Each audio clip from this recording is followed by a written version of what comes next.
Hello, y'all, and welcome to our National Coming Out Day episode. Your name is... My name is Michael Davis. Your name is... Hannah Mail, y'all. And this is the Single H Show. Yeah. And our conversation about National Coming Out Day, which will be October the 11th, 2024. That's this coming Friday. And I just wanted to take a few minutes to talk about it's not always easy to share the deepest personal things in our lives. No matter how happy our identities make us, no matter the joy that we find within our identities, it's not always the easiest thing to share. It's not always the safest thing to share. But today, on the Single H Show, we're going to talk about those journeys. And Single H, I want to ask you some questions, and we're not going to use names nor genders, even if it's gender binary. You are a part of so many different circles and so many different groups.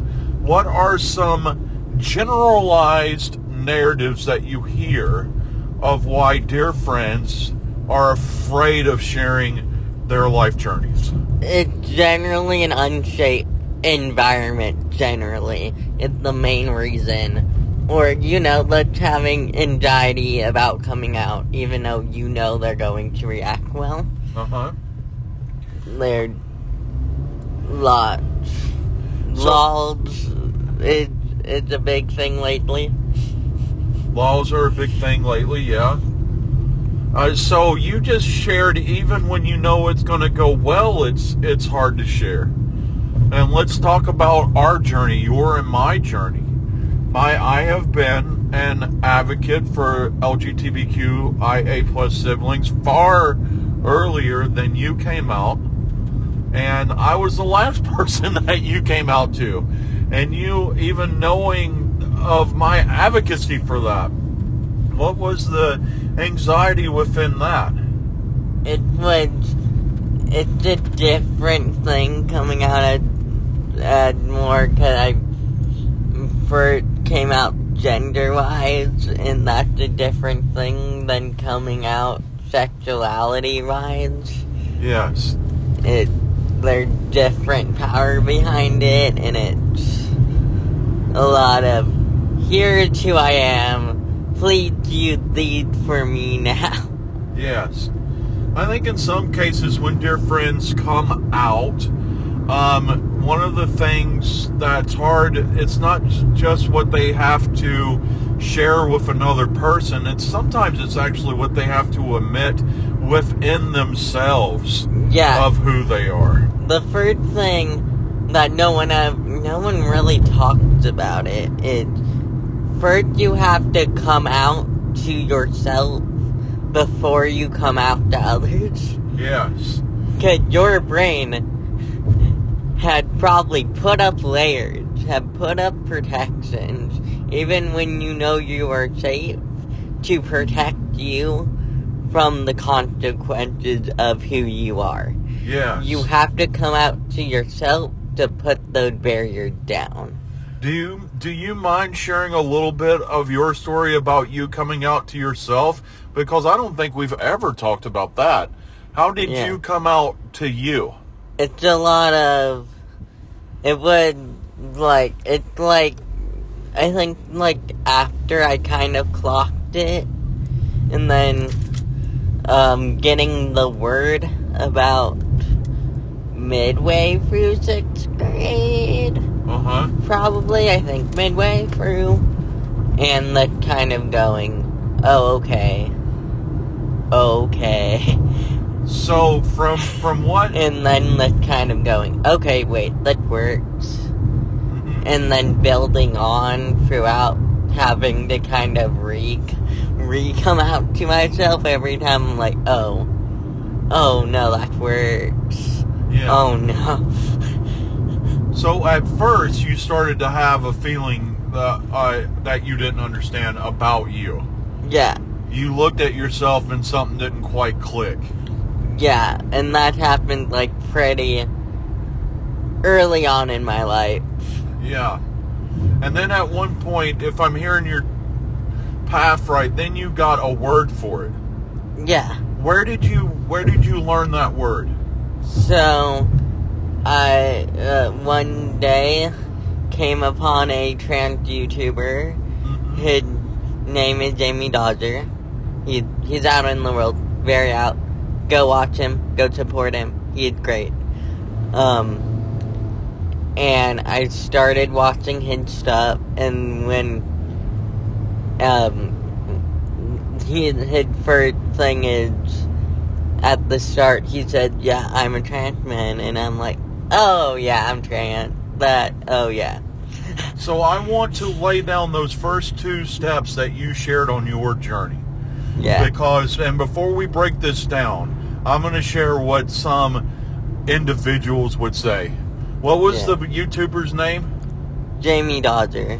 Some individuals would say that you watched Jamie Dodger and you got groomed into this identity. So here's what didn't happen. You didn't watch Jamie Dodger and say, I want to be like Jamie Dodger. You didn't do that. You took a moment that you were already feeling something about yourself, and you saw a Jamie Dodger video and you said, that's what I'm feeling. Yeah. That explains what I have been processing.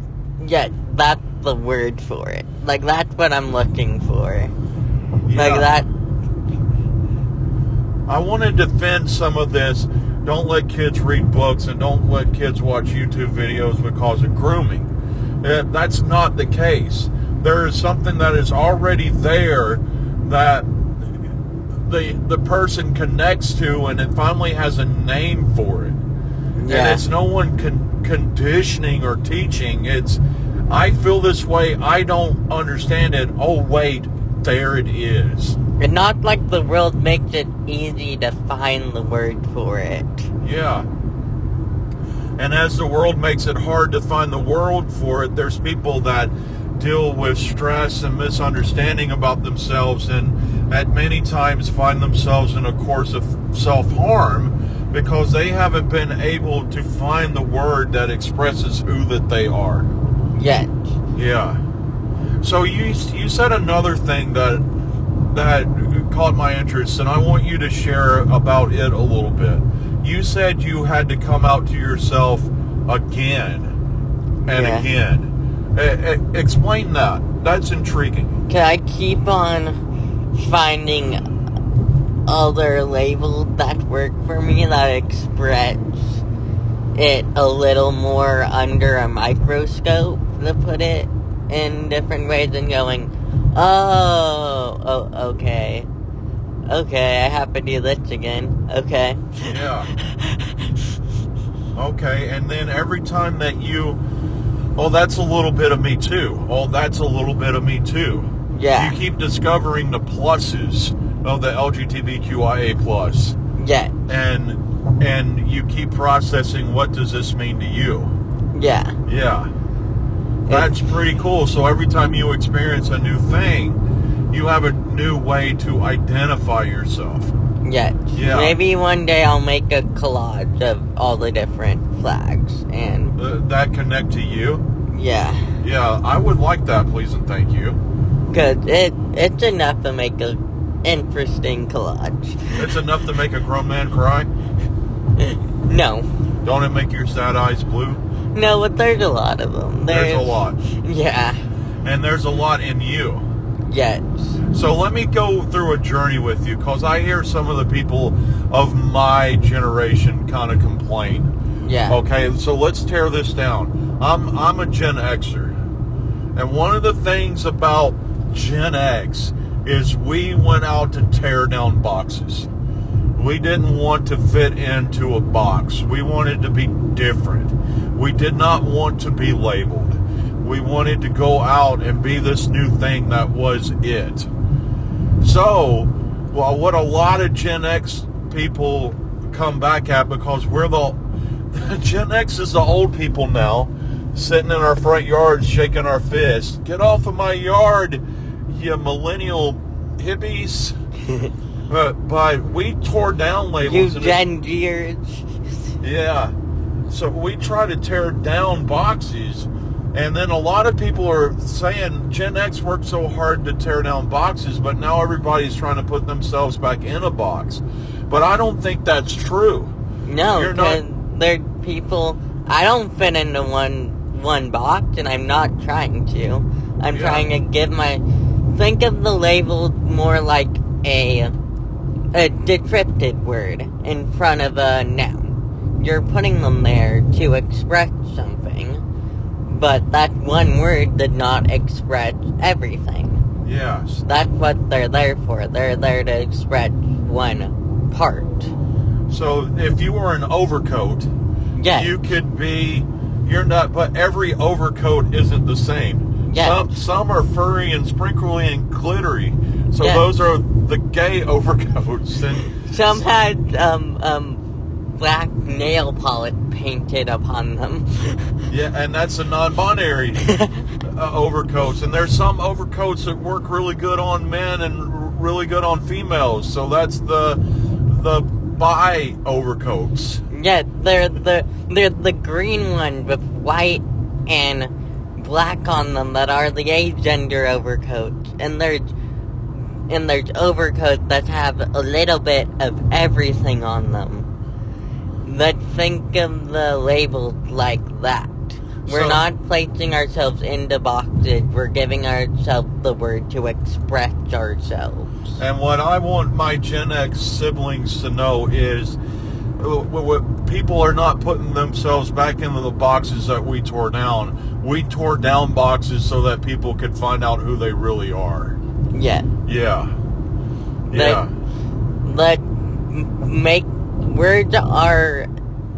These words are expressive words, and treat them as such. Yes. We are not putting ourselves into boxes. They are expressions. Yes.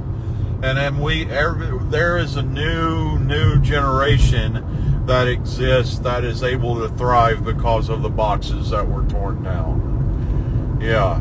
So within the things that it's hard to share, hard to come out. It is important to have days like National Coming Out Day as an excuse.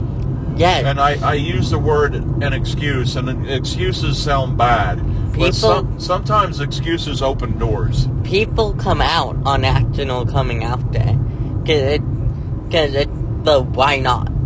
Why not? Today's the day. I've discovered these things. Yeah. I've found which overcoat that I wear, and now I want people to know about it, and it's scary. So why not do it today when a bunch of other people are being encouraged to do it too? Yep. Yeah. Why not jump off the bridge together? Yep. Even though that's used as a negative connotation at times, and this time it's actually beneficial. Yeah. Why not jump into the deep end of a swimming pool? Yeah. So, again, without using name, place, or location, what is your Gender Sexuality Alliance doing for National Coming Out Day? We are gonna do face painting. We are gonna do sidewalk shot. We're gonna do a potluck. I know there's one more thing that we're going to do that's not coming to my brain at the moment. So, will your face painting be inclusive, like be your flags or something? Or what's the face painting about? Probably our flags. Yeah. And we're gonna spread it across Tuesday and Wednesday because we're not gonna be there the rest of the week. Yeah. Because you get to have National Coming Out Day off so that you can come out at home in the safety of your own quiet room. Yeah, we get a 4-day weekend, and not for any other thing. It's for us. Yeah, so that's cool stuff that your group's gonna do, and I'm excited about the face painting. Do you remember when I was in the Pride 5K, and I had my Road Warrior Hawk face paint, and the raindrop was the trans flag and the triangle was the bi flag? Yeah. Yeah, I had fun doing that. We face painted you a couple of times. Yeah. And it won't be the last. The one time that you face painted me and it was the flags. Yes. But my favorite one was... Not with actual paint. We don't do it with actual paint. We do it with fake paint. My favorite will always be when I had the Road Warrior Hawk design with the trans and bisexual flags on it. Yeah. Yeah. So I'm going to share with the few listeners what I am going to do. Is there something you want to say? Go ahead. Don't use paint on your face. Someone did that to me. When you do face paint, use actual face paint. Yeah, don't use real paint. Yeah. TSA, use face paint. Okay. Sorry, carry on. Here's what I am going to do on National Coming Out Day. Hopefully I'm going to find one of the Protect Trans Kids signs. And there's a street corner in the community that I work in that is normally populated with members of a highly conservative worship community in our town that constantly has this guy out there, marriage is a man and a woman and all that crap signs. I'm going to go out there with you are loved rainbow sign or the Protect Trans Kids sign that I have somewhere, so that the community can see on National Coming Out Day that this one faith group doesn't have the entire voice. Yeah. Yeah. So that's what I am doing. I'm going to be out for a couple of hours, not long, but during the busiest time of traffic on the street that I'm going to. And I'm going to be out there by myself holding up the signs. Yeah. And that's it. Because the other thing about National Coming Out Day, it actually gives other people an excuse to support things that they wouldn't have a way to support it in other times. Yeah. This gives me the excuse to go out and do that. Yeah. Yeah. Excuses are good sometimes, champ. Yep. Yeah. So what is one thing that you would like to share with anybody listening to this podcast today that may be struggling within themselves about coming out? Remember, do it on your own time. They can wait. Even if you have a feeling that they know and they're pushing, wait. It's your time. Take your time, breathe, wait until you get to a safe space. As I mean, if you have parents that are not supportive, wait until you get out. Wait until you have a house or an apartment to go to. And stay safe. And remember, do it on your own time. But most importantly, with all the laws that are coming, stay safe. Be safe and be within yourselves within this journey. Yes. And even though it's National Coming Out Day, don't feel pressured. Yep. But it's an excuse to do it, but it doesn't have to be your excuse to do it. But honor yourself and remember, like Single H said in his journey, sometimes you have to come out to yourself multiple times before you can come out to others. Do you want to say more about that real quick? That your journey is yours. You will pick up words of expression along the way. And sometimes you have to go through the process of reaccepting yourself each time you come along one that had a definition that expressed what you are feeling. Yeah. Well, Single H, thank you for being within this conversation with me today. That was the Single H show for this week. Your name is? My name is Michael Davis. Your name is? Hunter Mills. Have a great week.